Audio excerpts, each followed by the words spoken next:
Ooh, nice. Hey, welcome everybody. This is Joe.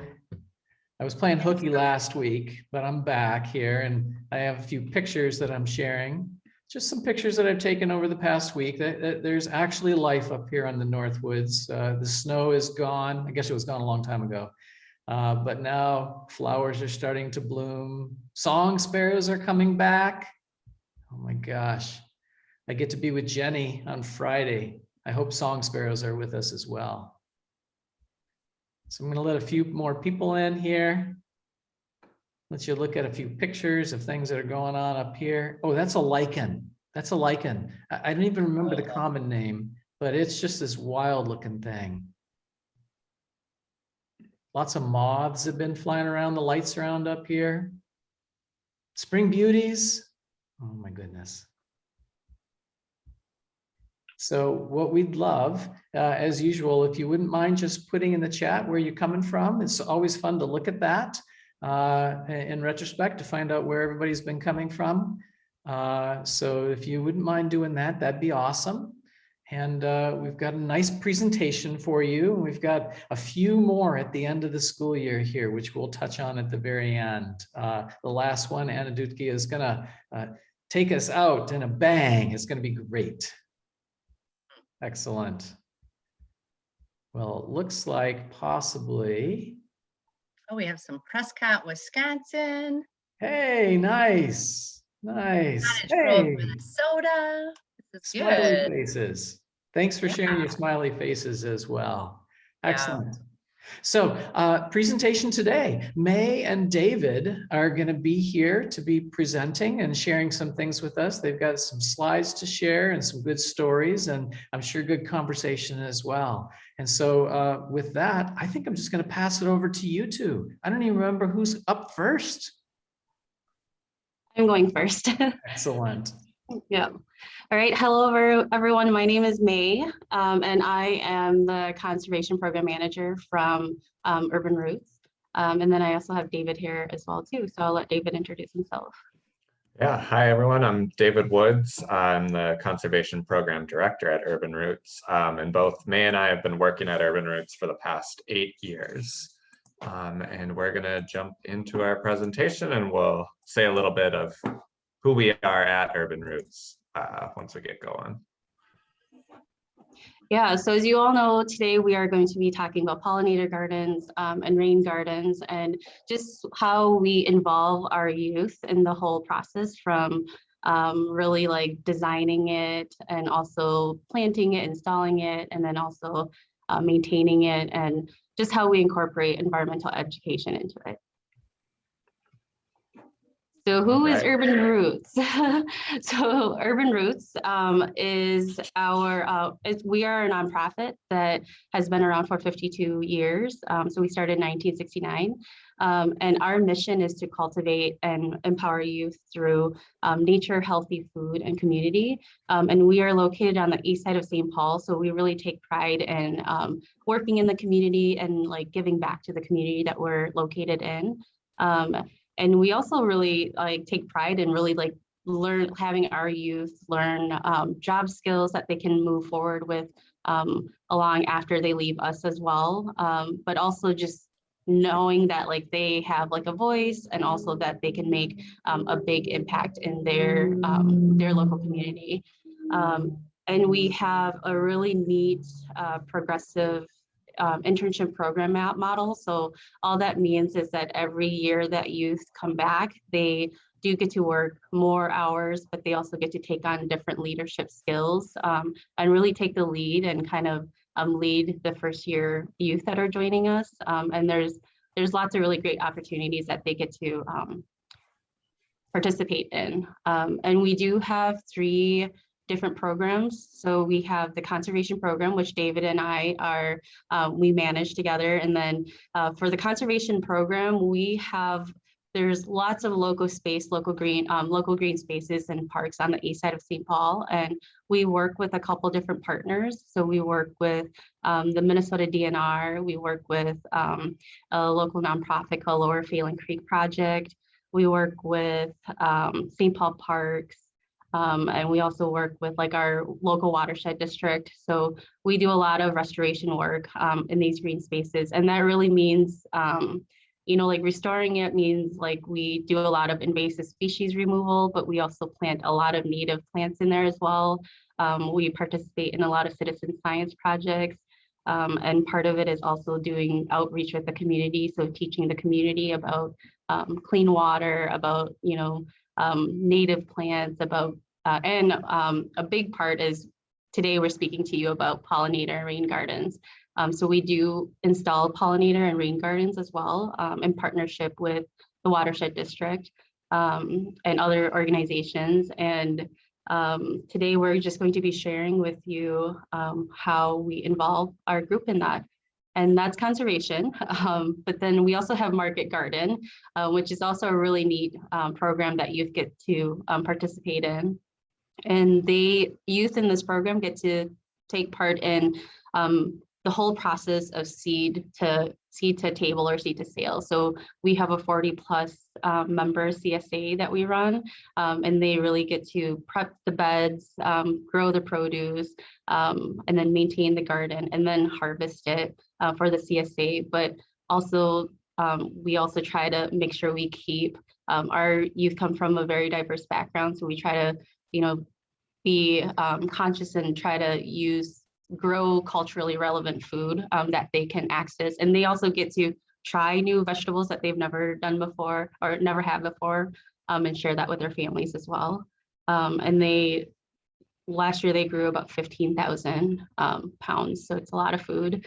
And then we have the Cook Fresh program, and the Cook Fresh program is, they do work in the garden and they get to harvest the produce, and then they get to cook it, and they also get to work with local chefs as well to learn different cooking techniques, but just pretty much learn different techniques and kind of new skills.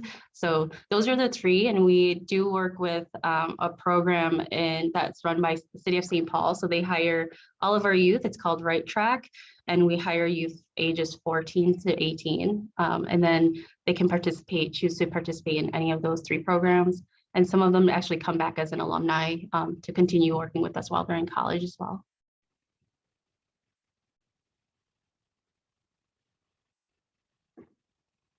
Try and using the little shortcuts on the keyboard and they never work. So yeah, now we're gonna kind of dive in on pollinator gardens and rain gardens, and we're gonna start with pollinator gardens. There will be a lot of overlap, but there are some distinctions. So kind of just the basic definition of what a pollinator garden is. It is a garden that is full of nectar and pollen-rich plants that are a variety of different types of species of plants are included. A variety of different types of flowers are included. Grasses are really important.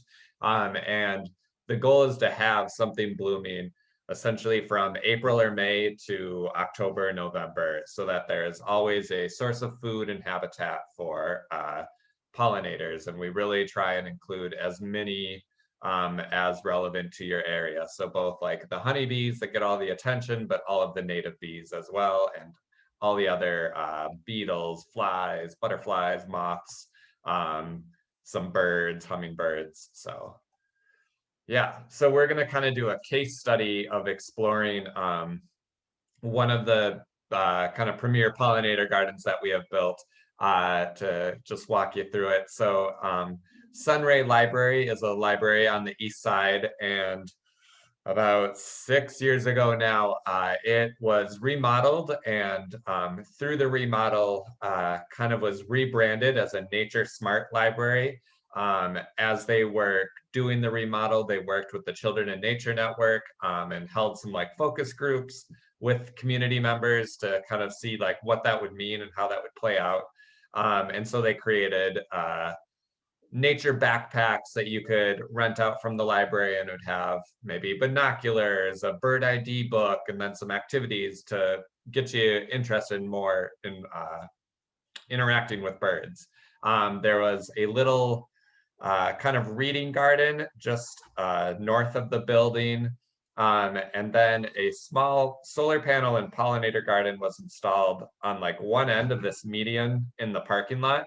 But the rest of that median was still grass. And we had been talking with folks at the library, and they at first were interested in creating a youth program around engaging in the outdoors based out of the library. And we're like, well, you guys don't need to reinvent the wheel. We're already doing that work over here on the east side with you.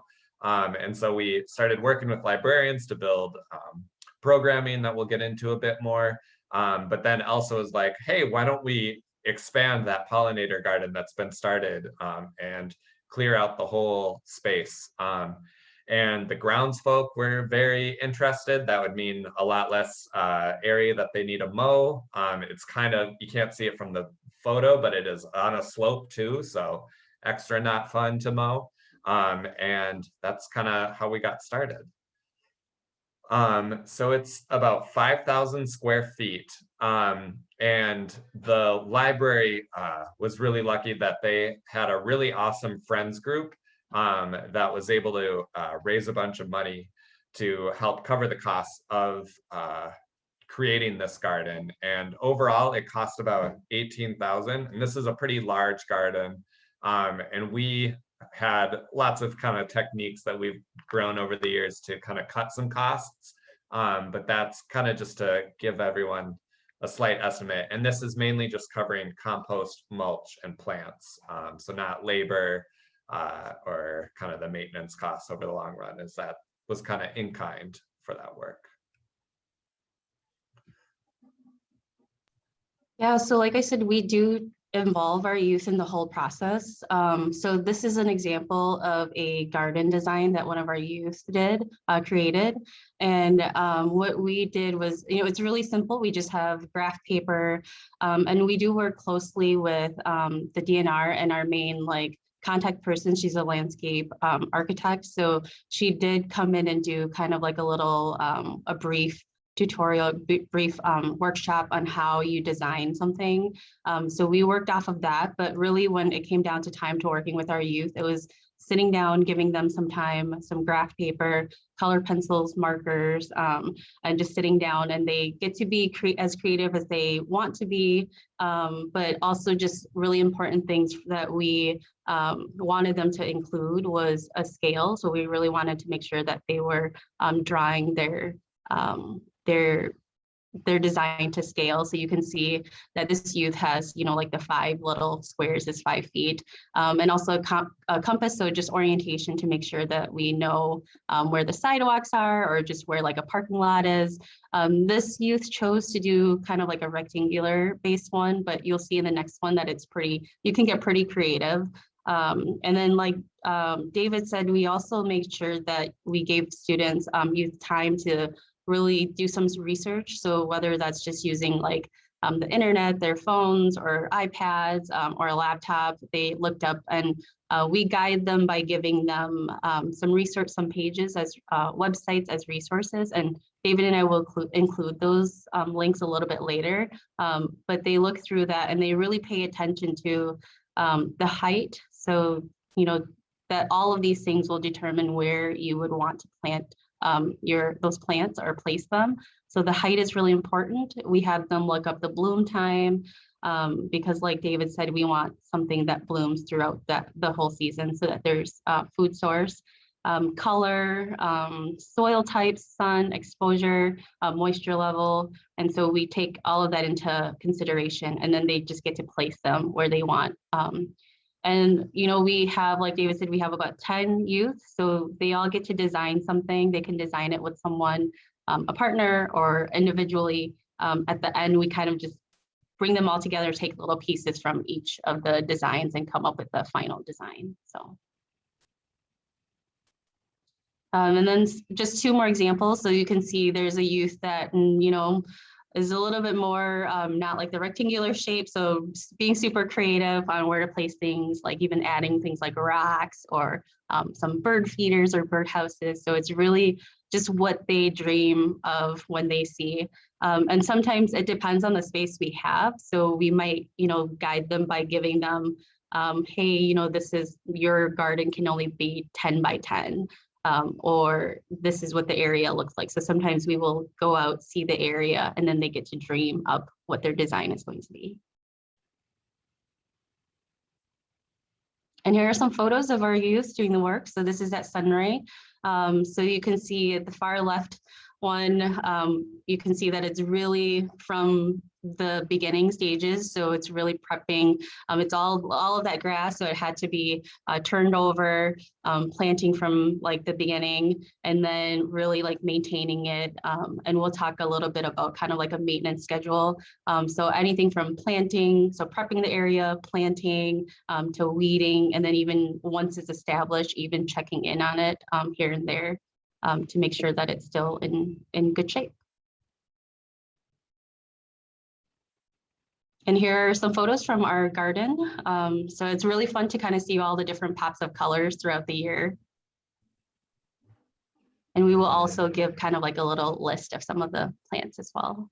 Yeah, but we've got button, blazing star, golden Alexander, columbine, false indigo, prairie smoke, and prairie phlox, butterfly weed, and common milkweed, all represented here. At that garden, I think we planted 52 different species of plants within that space. So we have a lot of biodiversity going on there.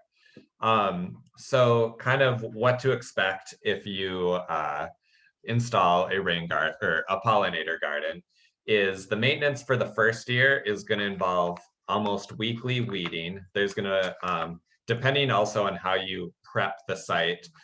So for Sunray, what we did was rototill the soil a couple of times to kind of kill back as much as we could the turf grass that was there, but doing that also kind of exposes new weed seeds. And so there was a lot of weeding that we had to do that first year.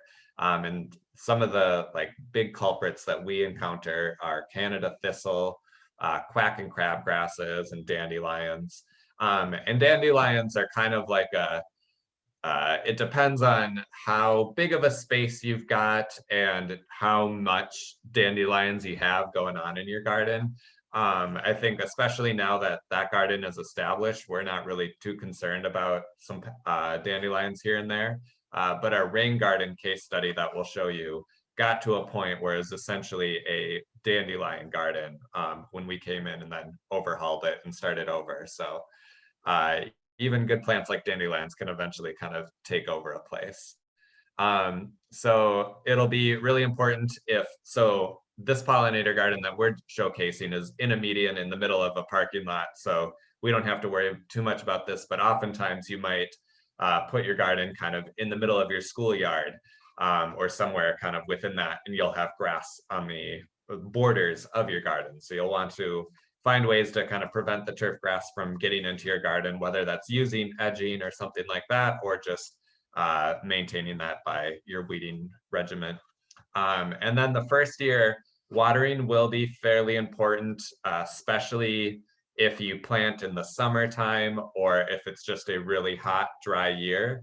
The nice thing though is if you're using native plants, they are adapted to Minnesota's climate and weather patterns. And so once they get established where they are and are growing pretty well, you will not need to worry about watering them in the future. And if you plant kind of in a wet spring, you might be good to go and not have to worry about watering at all that year. And then after that first year, depending on kind of the aesthetic style that you're going for your garden, you'll want to reapply mulch if that is what you'll want every 2 to 4 years. And then in the springtime, cut back the previous year's growth and remove that from the garden.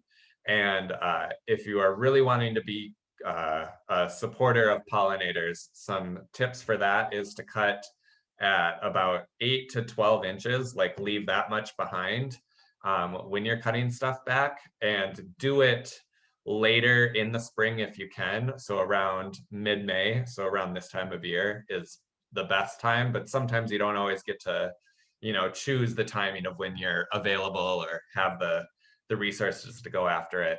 But this is all important because there are a lot of native pollinator species that are stem nesting. So they will lay eggs within the stems of many different types of plants. And we want to give them time to emerge from those stems that they overwintered in.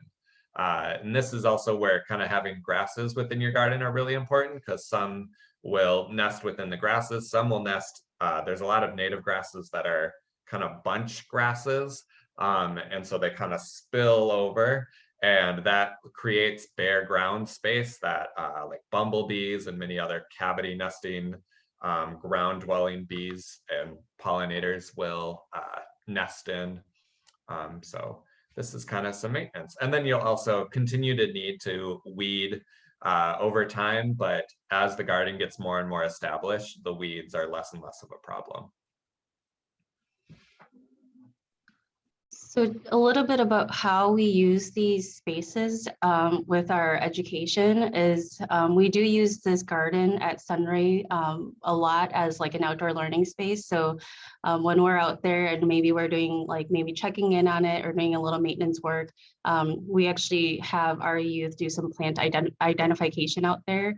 And it works really well for a lot of the new youth as well as the youth that have been there for a while. So the youth that have been there for a while, we like them to kind of show the new youth how to identify plants, but we also, it's just nice to teach them how to use a field guide, and then we kind of send them off, and then they kind of use the field guides to figure out, identify those plants.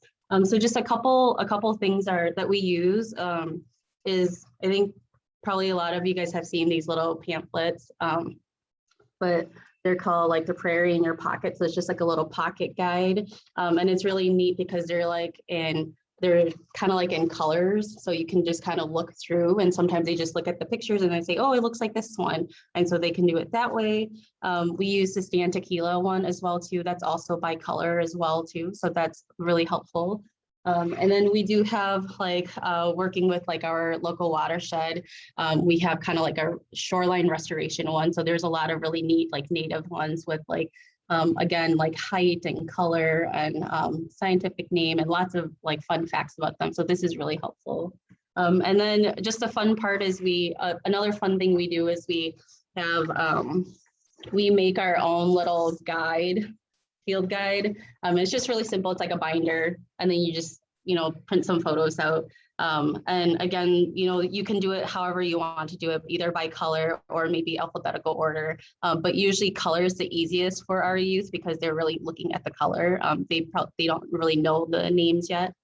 And then we also do something really fun at when we identify plants. So we use journals.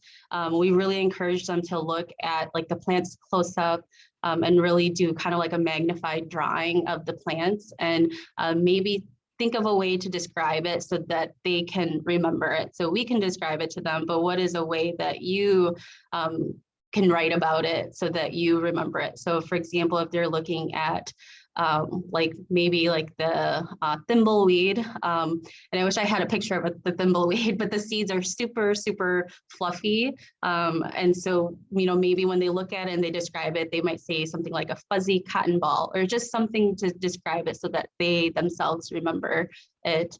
So that's a fun one. And then we also use plant press as well too. And last year this is really simple. Last year we just made like these really simple flower plant press.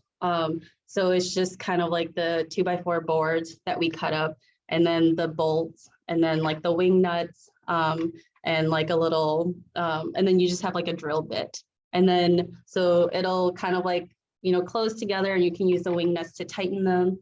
But all you do is you have like 2 pieces of cardboard, recycled cardboard, and then you stick your flower. So here's an example of a black-eyed Susan that they did, and you stick it in the 2 pieces of paper, you stick it in the middle, and then you just put it like right in the middle.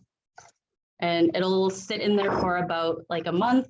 And then you can have youth students post them in like a binder, or and then they can, or even in their journals where they had been journaling about those flowers already. So you can do that as well. And other things is really talking about like making observations. So how to make observations. And sometimes you might have to guide them a little bit. And then really learning about conditions that plants need. So again, we do the research, but then if this is already an established garden, so we would have them look at a plant, and then they really have to look at, oh, this plant needs shade, or they need to be in full sun.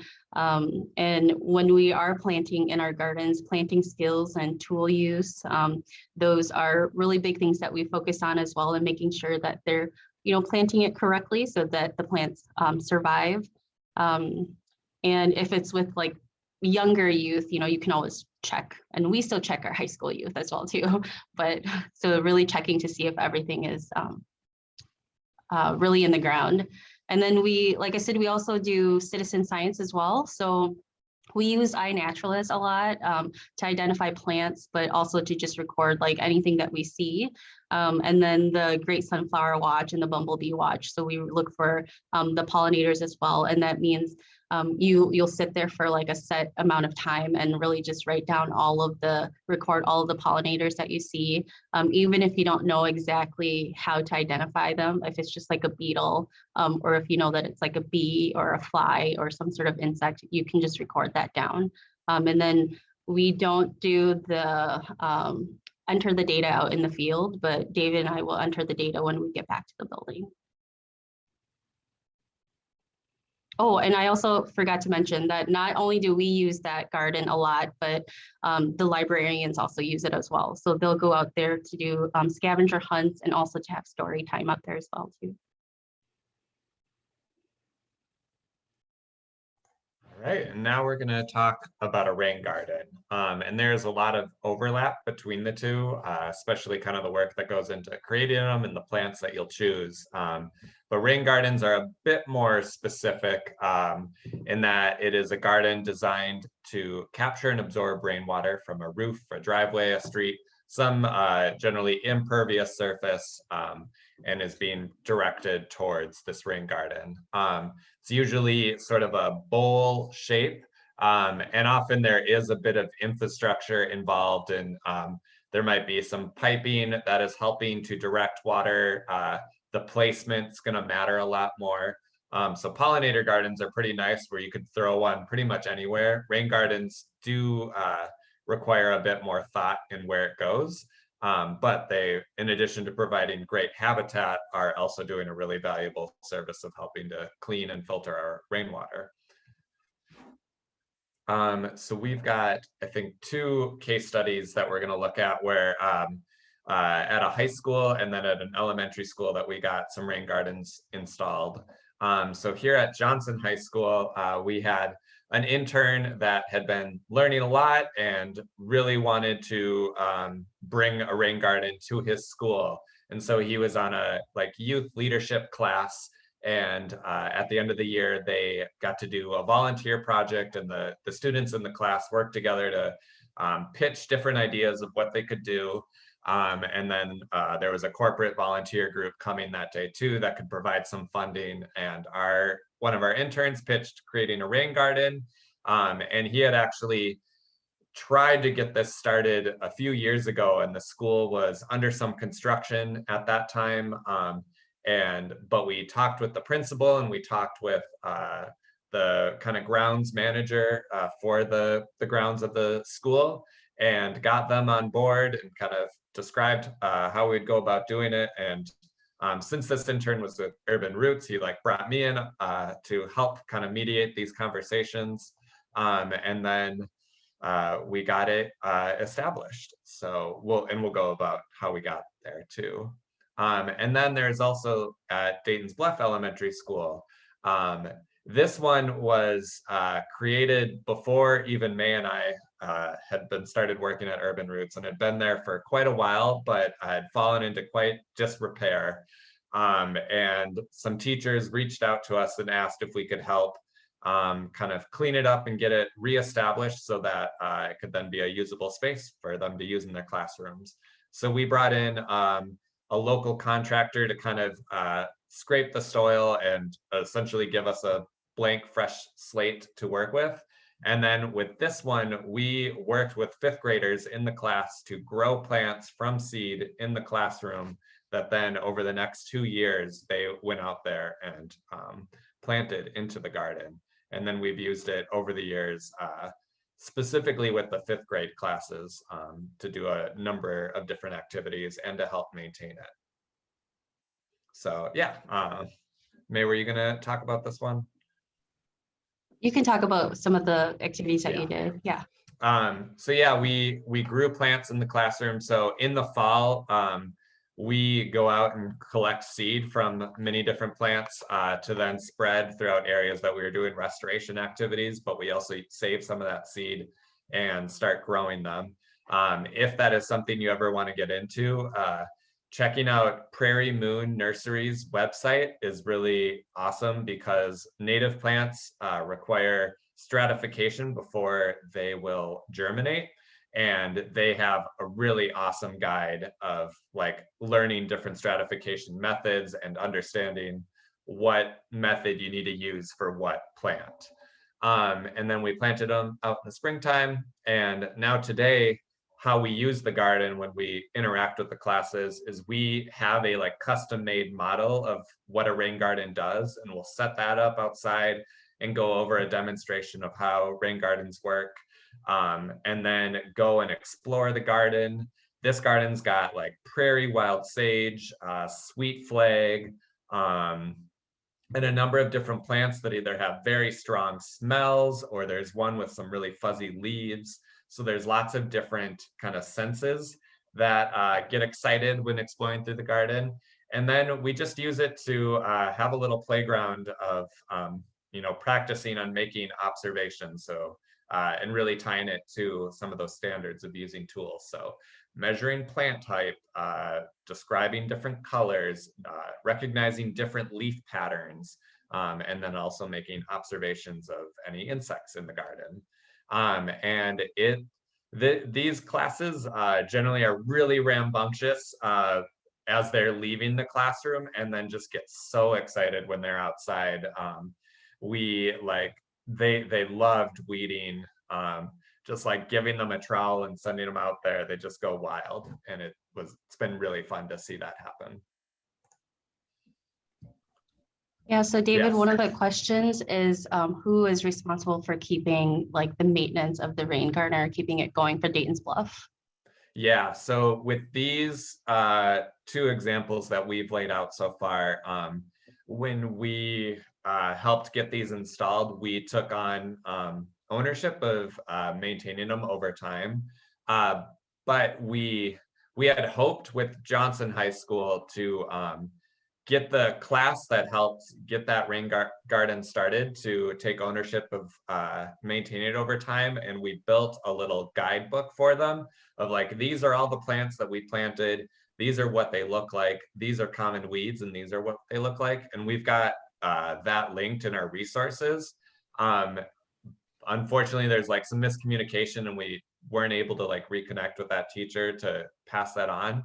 And honestly, for us, it's not that big of a deal at this point because the work needed to maintain both of these gardens is pretty minimal. In the Dayton's Bluff one, we kind of take the lead in maintaining it, but the science teacher that most actively uses it is pretty invested in it. And so we continue to bring out groups in the springtime to help with doing some weeding. We're going to do, I think, some additional supplemental plantings next year. So that one, there's a lot more of a relationship that the students have with it every year. Yeah, and also like other like elementary schools, like when they have like a garden, I know I've heard of like really committed like PTA groups or like parents that will kind of like adopt the garden for like a week or a day or something like that. So that's also an option that people have if they have a dedicated team. Yeah. So here is kind of just the steps from kind of design to maintain for the rain gardens, and really it also could apply to the pollinator gardens too. So specifically going back to the pollinators, like really pay attention when you're picking out the plants to have plants that are blooming all throughout the year. So not one individual plant will be blooming that whole time, but it'll kind of just be a chorus of different plants going off throughout the year. Grasses are really important to kind of just give that texture and support for some of the taller plants, in addition to providing that habitat that I was mentioning earlier. And we really encourage folks to get youth involved in the design process, as it's a really fun activity. There's just, yeah, different youth can showcase their creativity in different ways through this process. But in the end, probably an adult is going to have to usually compile all those designs and just kind of check through and make sure they're feasible and able to be done.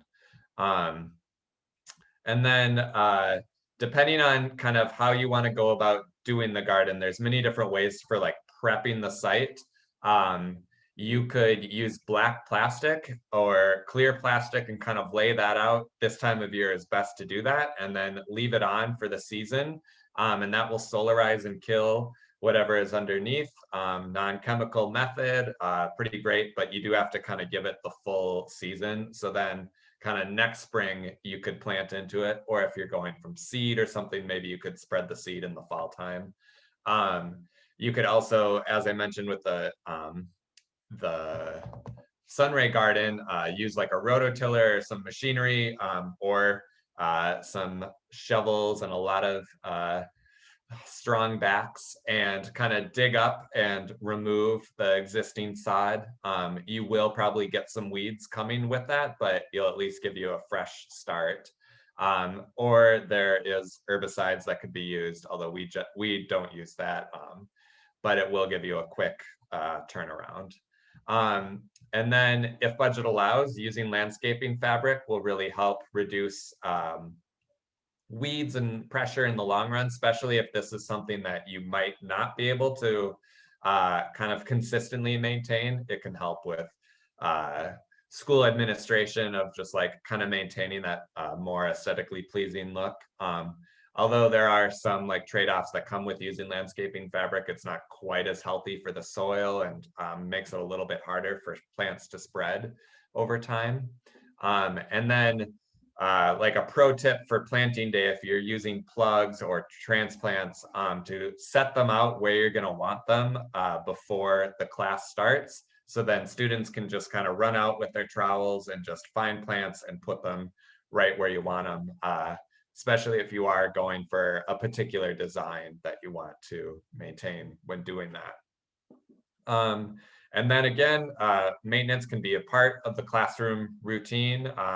Spring and fall are great times to be doing some of that maintenance. So especially after the first year, that's really all that would be needed to keep it looking nice.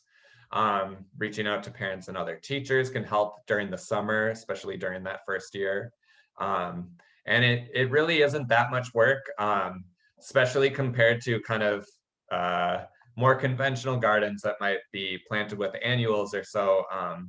Once the garden is established, there is still some work, but it is a lot less work than many other types of gardens. But it is important to stay on top of it. Otherwise, you might get that case, as mentioned with the Dayton's Bluff garden, where it had become essentially a dandelion and stinging nettle field. Yeah, and kind of same stuff that we've mentioned earlier for the maintenance. One thing that we notice a lot with rain gardens, but it can really happen with any garden, is trash and debris are going to end up in the garden. And so just kind of staying on top of that too, of removing garbage. Yeah, and I do want to mention for like the rain garden stuff we do, like it's a really nice tool to use for talking about clean water.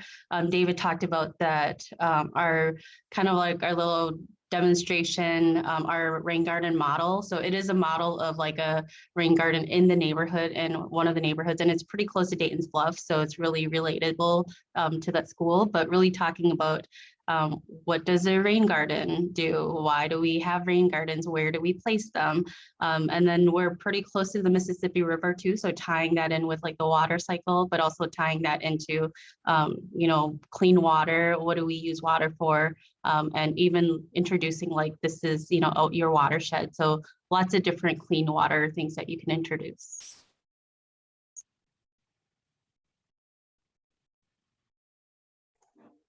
And so here are just some different plant options and some local native plant nurseries that we've used over the years. And we've kind of called out, especially a lot of the wildflowers earlier, but there's just so much diversity and stuff that you can choose from. It gets really exciting when starting to envision what the design could be.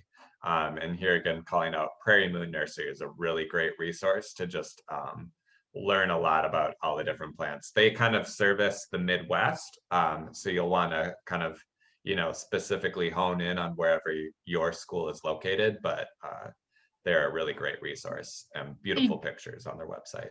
Yeah, David, the question was, is Prairie Moon in Princeton, or I was thinking Winona? I think Winona, yeah. And But they might have two locations as well. Good point. And I will say that is my go-to place to learn anything about how to get going on any of these types of native plantings that you want to do. They're amazing. Mm-hmm. Whether you buy there or not. Yeah. Yeah, so that is it for what we have prepared. And now we'd love to kind of open it up for questions. There we go. Prairie Restorations is in Princeton. There we Prairie go. Moon is probably based out of Winona. Well, I'm just even curious, are there some of you out there thinking of trying to either start or maybe expand a pollinator garden, rain garden?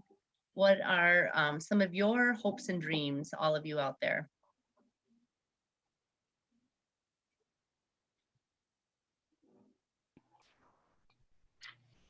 Hello, this is Stacy from Spring Grove, Minnesota, southeastern part of the state.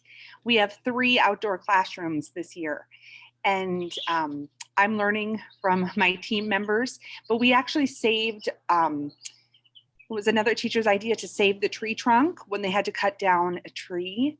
So this is really energizing because we're just in the planning stages, and you know, you want to snap your fingers and have it done.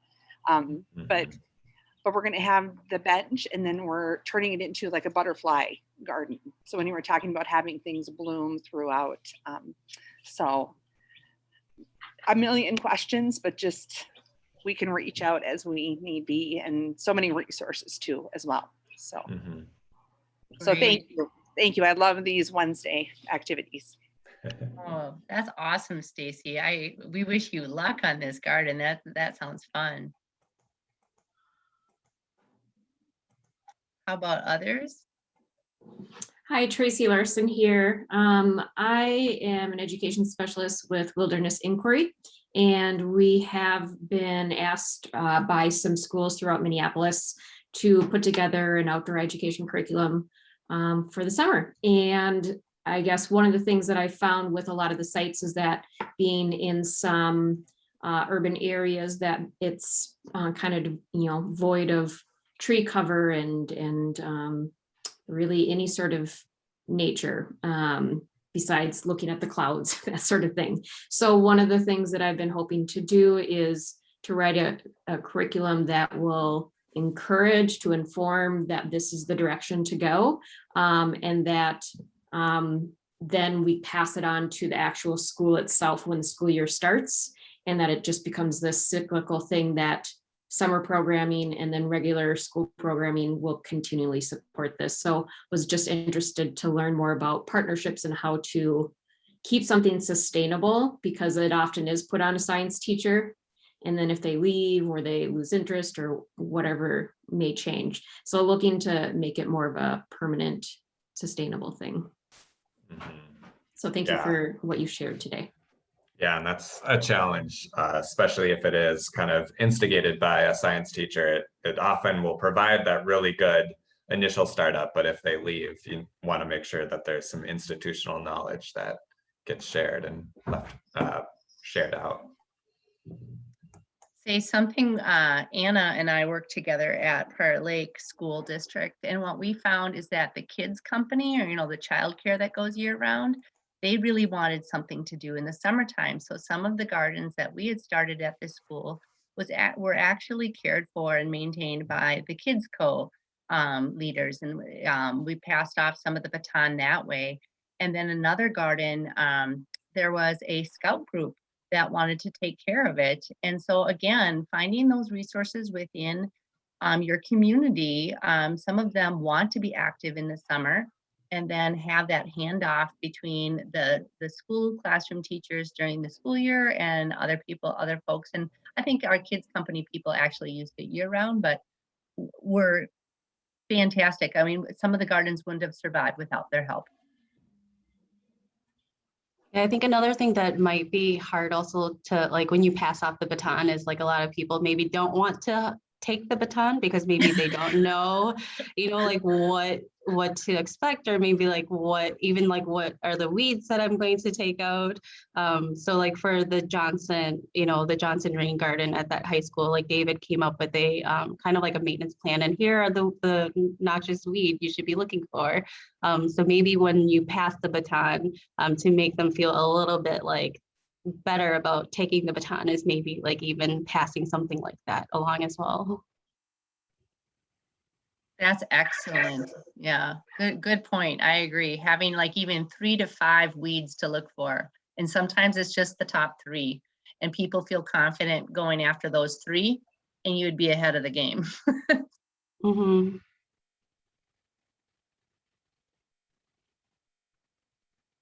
Are there any other questions or stories? I do have a question.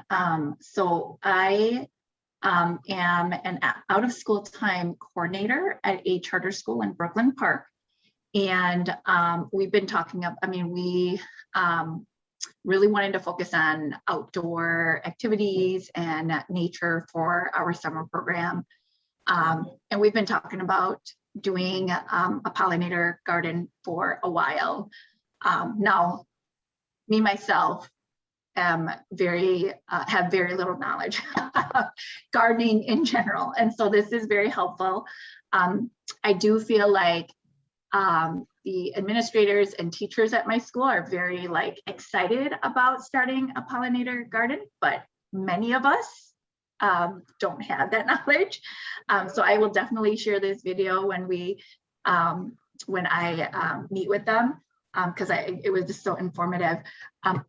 A lot of great things came up. One question I have is, we plan on doing this as one of our summer classes, and it's a 6-week program, and it's great. We're going to have the kids have their hands dirty, but I just want to know, what do we need to do to get that ready? Because we just don't want to, I feel like a lot of my staff just has this idea, we're going to take the kids to this corner of our, backyard in the school and just have them start digging. And I guess my question is just, what should we really start thinking about doing if we're going to really implement this for a summer program?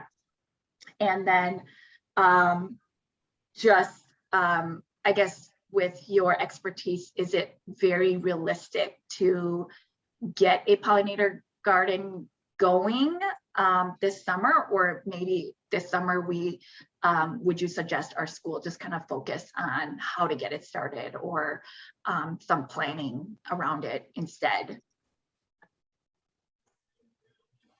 Yeah, I think it would be realistic to start this year, and maybe start small. If everyone is maybe a little overwhelmed, we've never done this before, and how are we going to pull this off?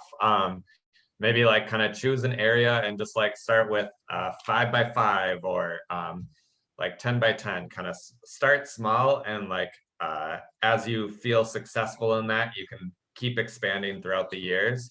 And if you have an area that you have in mind now, start like putting out black plastic or cardboard even, or doing something to start prepping the area now.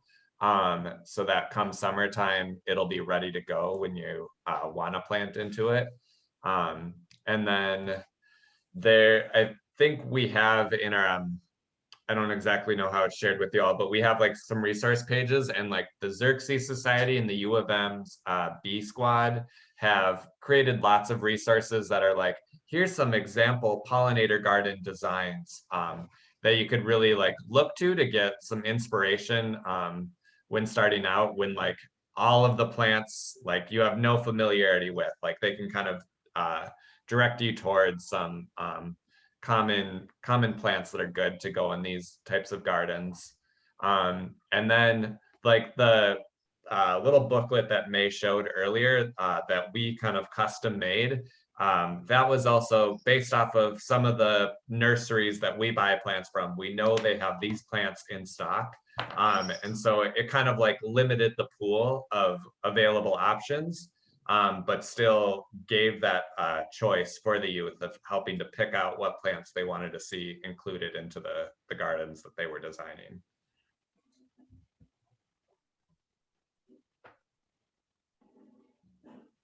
And I think it also depends on, you know, like how old the kids are that you work with. So like, you know, David and I work with high school kids, so they can do a lot of like the heavy prep work. So we might have to like start it, but they're able to do that work with us. And we also have them year round. And so they can help us start it and then help us, you know, plant it and go through the whole process. But if it was like younger students, you know, it might be like the help with, you know, the before the prep part might be your team of adults might be the ones prepping it, and just having them maybe like plant or. Thank you.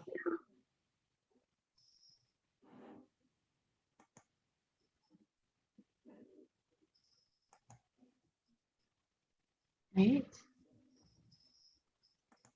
Yeah, I liked your idea of saying start small, David, because a big space can get overwhelming, and then you can plant a little bit further out and further out. So, you know, if you're thinking of doing succession planting too, you might be thinking if these plants eventually will be in the back of the garden, maybe this year it's the taller plants, the next year a little medium height, you know, and so forth, depending on where your garden is. I don't know.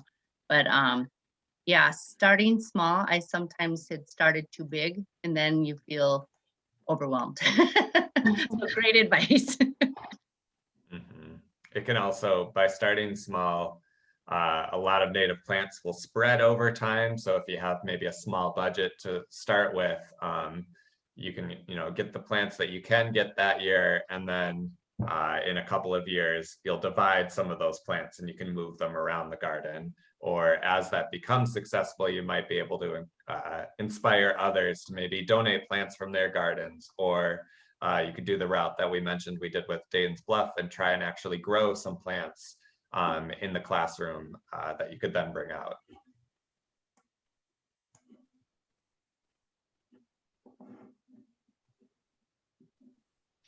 Yeah, and that is really important that Lindsay's calling out, is like getting maintenance staff on board to help with that.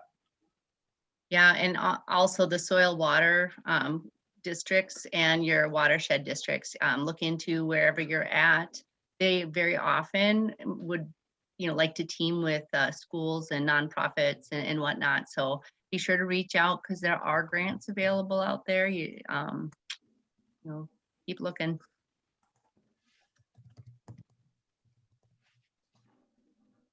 Well, excellent.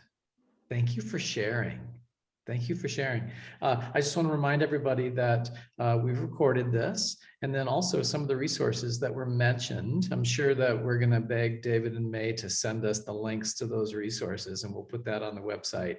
So along with the video here. So if you need inspiration or you need something to inspire other people around you, you can use what David and May have given us today. So thank you very much for sharing all of this.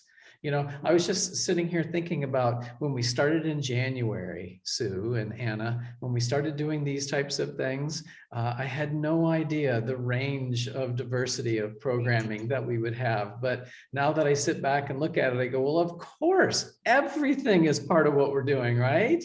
Teaching Yeah. outdoors, everything is part of the outdoors. And so I'm really excited about this.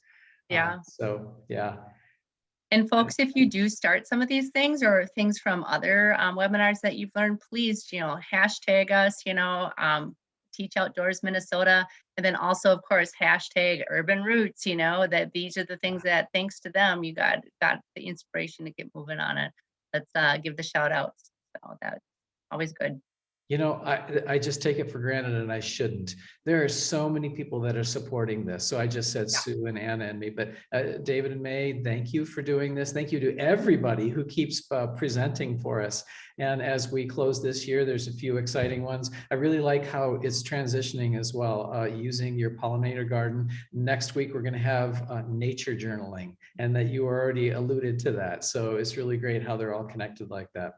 If you have ideas of presentations that you'd like to see as we anticipate what we're going to be doing next year, let us know. If you would like to present, let us know. Yes. That we'd love to be able to highlight, folks. Yeah, something that you've been doing at your schools or within your communities and you want to share, we would love to hear about it. We love to share inspiring stories. Absolutely. Absolutely. Well, unless there was anything else, I think we have another successful Wednesday under our belt. Thank you very much. See you, everyone. Bye. Hi, everyone.